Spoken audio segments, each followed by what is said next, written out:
All right, I'm gonna be real. I was out for a walk, and apparently they dropped a dev letter, and there's some pretty huge pieces of information in here.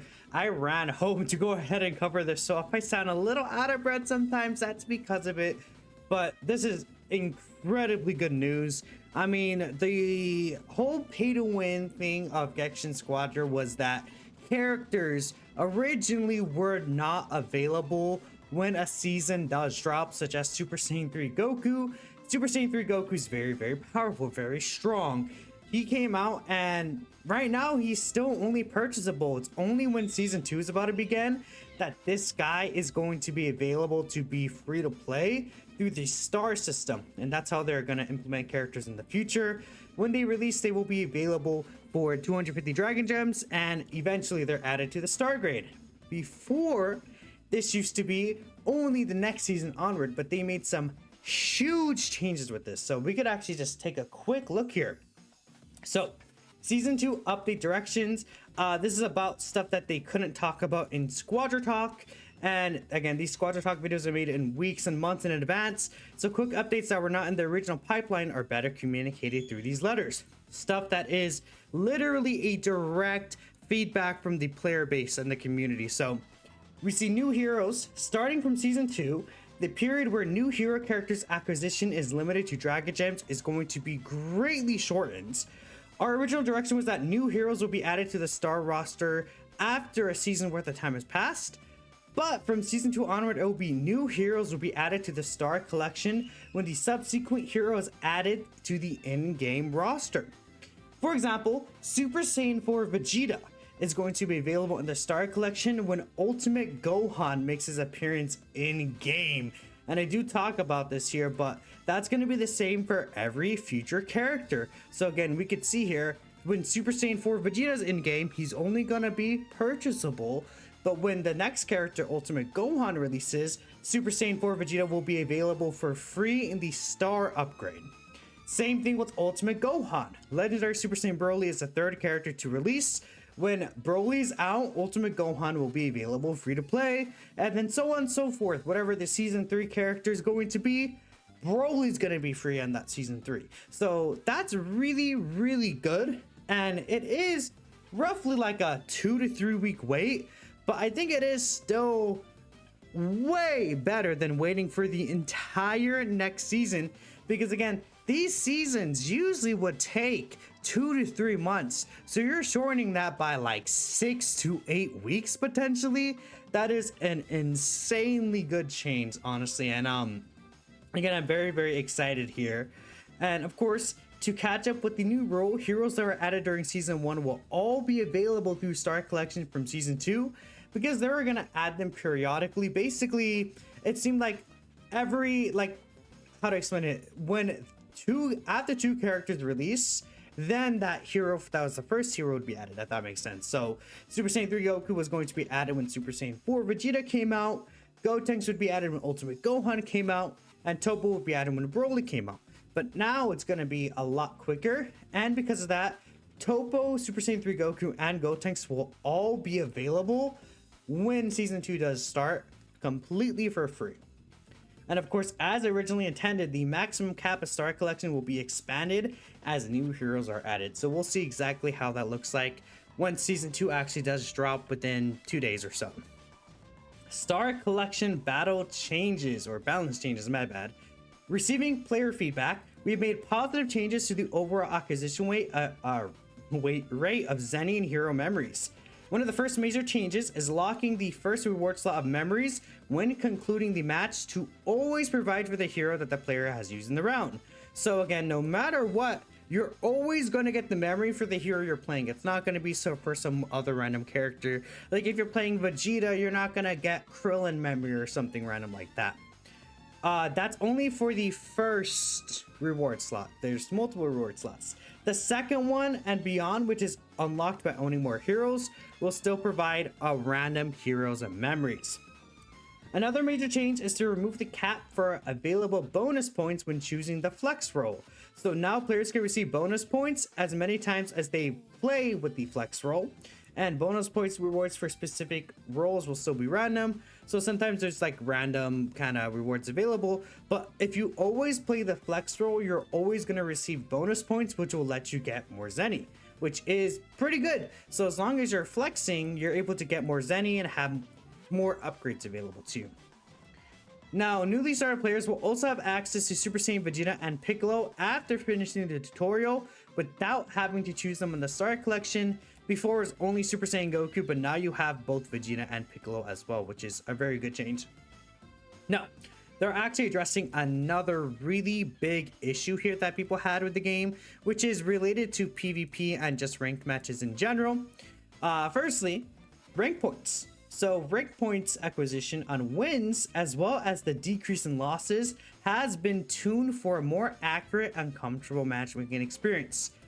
Really, really good, because of the amount of points you could lose from just a dumb game. A lot of times you'll lose more points than you will gain, and it's just not really fair. So we're gonna see how exactly these changes are going to be in game. They don't give any specific details, so we don't know like how exactly the points are going to change. It's something we have to see when it's actually in game. So we'll probably maybe make a follow-up video if these PvP changes actually did help or not. Now, the second change, which is really, really huge. Although in-game functions were prepared to penalize and demotivate players from AFKing and disconnecting, which is basically dodging. I mean, if you guys have seen, if a player doesn't move at the beginning of the match, after about like a minute or so, they get the match kind of just like AFKs, and the match doesn't happen, and that player is supposed to be kind of punished. But realistically, it's like you don't get punished for that, basically. At least how it was previously in season 1. Disconnecting didn't really give you punishments, like you weren't really negatively treated. Now they're making a change regarding this, so again, it's really, really good. Changes have been made to further enforce the rules, so I assume they're getting stricter with the penalties that will be enacted. I honestly hope that if someone just like continuously AFKs, like they should just like at some point they have to be like banned or something, man. Like it's just not fun to have people continuously dodge you in game. I mean, I see some of the top tier players in the game get continuously evaded. People just don't want to play them, and it's just like, how are you supposed to have fun if this continues to happen to you just because you're good at the game? It's kind of silly, right? As making these changes and tweaks public may make them easier to avoid penalties, we'll be omitting them on the letter. So they want to just kind of, I'm not sure how that's going to be the case, but we'll see exactly.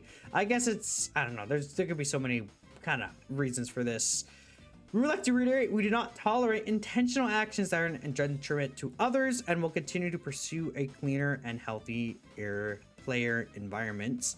Again, they also need to I guess it would be really nice, like I know my Rivals does this. If you report someone and they get banned or suspended or something, Rivals has a follow-up message for you to do that. If we had that, I think that'd be just like, it'd be good just for us to see, hey, you know, you guys are listening and you guys are taking actions against people who have racial slurs as their username in game. Like that's a thing that happens. Rivals is able to follow up on that. I think that would just be kind of cool, even if it's a generic message like, hey, we followed up here, we determined that this player does break our terms of service, or, you know, help the environment, and we have removed them from the game, or we banned their account, or we suspended them for 3 weeks or something. Like something would be nice enough. Obviously here, there are balance changes, so, excuse me. As seen in Season 1, we will be making periodic changes to heroes and other sandblocks related numerics. Please give us the numbers just for every character though, that'd be really nice. Specifically in the first 2 weeks of December, we do not have any plans to make any balance changes to lock in the sandbox for the Squadra Blast tournament. Again, that is only in December, so at the end of November here, I think for Season 2, we will see a patch, of course, for a bunch of different characters. I think that Season 2 will likely have a bigger kind of plan for what characters will be adjusted. I hope it's multiple characters, at least 5. Like, I know that sounds like I'm asking for a lot, but it is a new season drop, especially if there's not going to be any changes in the first 2 weeks of December, which also tells me, I guess, the next hero. Okay, well, does that mean that they're not gonna drop a patch with when Ultimate Gohan comes out? Maybe it could be the week after, just to make sure that the tournament stuff is locked, and that'd be fine. If like, even if Ultimate Gohan comes out that week after they drop a patch with characters, I think I'd be okay with that. That's fine. And especially if after like they drop something with Broly, that'd be cool too, just to start the New Year's off. But yeah, that's really it. Just keep in mind, the first 2 weeks of December, there are no plans to actually make any balance changes to any characters, just to make sure the tournament is kind of locked in there. But in closing, season 2 is coming soon, and we're hoping everyone is excited. Thank you for your passion and continued support. Again, I'm very excited here. Really, really good just news, I think, in general. I mean, I think we see people kind of just like generally happy about it. Again, I do see here, again, I made some tweets about this. I think I got like 1 or 2 replies. It is very late in the night. Again, every new hero will be available for free. Well, that's really good. I do enjoy the game, but I definitely want to play other characters like Super Saiyan 3. Exactly. I still don't understand how Super Saiyan works with Kaioken. So you use the ability, then you burst with Kaioken after. What are the best changes they made? What level are you going to have to hit in the Star Pass for him? We don't know. We have to see. I assume it'll be like, he'll just be a legendary rank character, like a purple rank character, but we'll see how exactly that works. Like, you know where Hit 18 and Cell are? I think that is going to be that rank where those characters will be added. But anyways, I appreciate y'all for watching. Let me know what y'all thinking, and I'll catch you guys next time.